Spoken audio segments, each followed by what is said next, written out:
The miracle of the summer fog. Our first story takes us back to the American Revolution. We're back in history. The date is August 29th, 1776. The place is Long Island, New York. John Adams understood the strategic importance of New York. He called it the key to the whole continent. This was such a pivotal battle. The Battle of Long Island would become one of the most decisive moments of the Revolutionary War. But the American army was terribly unprepared. The British forces were highly trained, well-equipped, well-fed, and combat-ready. The American soldiers were different.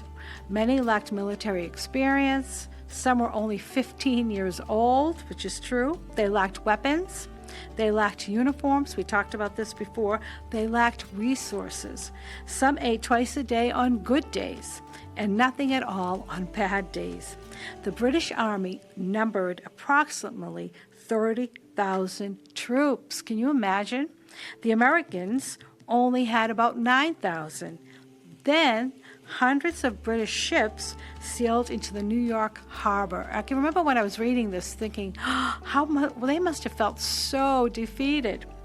Imagine standing along the shoreline and watching one ship appear, then another, and then another, until the harbor seemed filled with military power of the British Empire, which was the strongest empire at the time.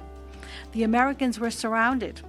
They were outnumbered, they were exhausted, and they knew that if they remained where they were, the Continental Army might be destroyed.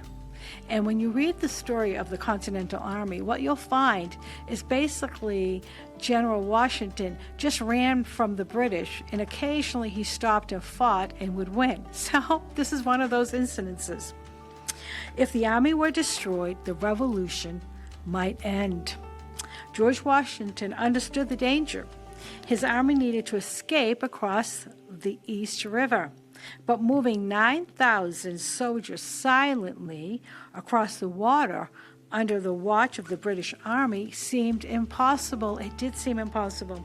Then something remarkable happened. A powerful northeast wind began to blow.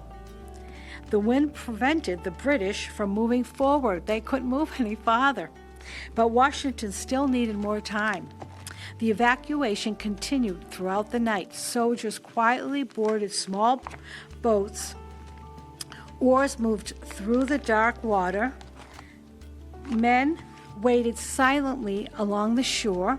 No one knew whether the British would discover what was happening. Guess what happened? And then, just before daybreak, a heavy fog settled over Brooklyn.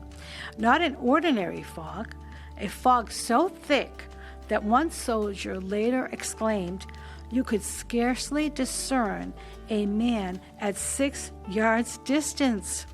The sun rose, but the fog remained. On the New York side of the river, the sky was clear. Yet over Brooklyn, the fog concealed the American army. This is how they did it. This is how they got 9,000 men to leave, and they were basically rescued themselves. Boat after boat crossed the river. Soldier after soldier escaped, and the fog remained until every American soldier had been evacuated, all 9,000. Then, less than an hour later, guess what happened? The fog lifted. The British looked toward the shore and discovered that Washington's army was gone. They all escaped in the middle of the night.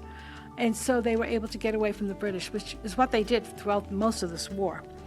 Historian David McCullough described the moment by writing, listen to what he wrote, "Incredibly, yet again, circumstances, fate, luck, providence, the hand of God, as would be said so often, intervened." And really, God did intervene, and it was usually through weather patterns.